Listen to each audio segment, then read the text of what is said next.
Okay, quick way to make a couple extra bucks from water heaters. Got brass valves there and there.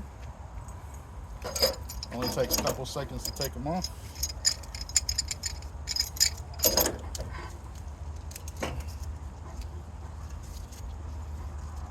Right now in my area, clean brass is going for $2.18 a pound, or $1.15 dirty.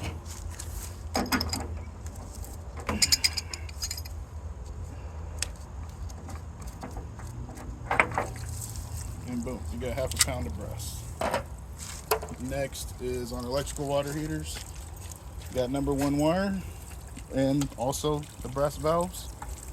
So just snip off the wire.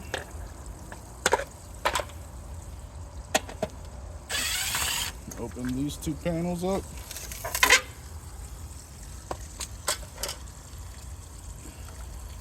And there's your wires right there.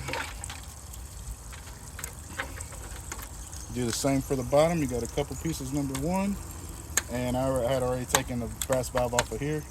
Sometimes there's a plastic disconnect valve or water valve down here, and the pressure valve is always brass. So I already took it off, but normally you'll have at least one. So, and some number one. So there's a quick way to make a couple extra bucks. Just taking a couple minutes to clean a water heater.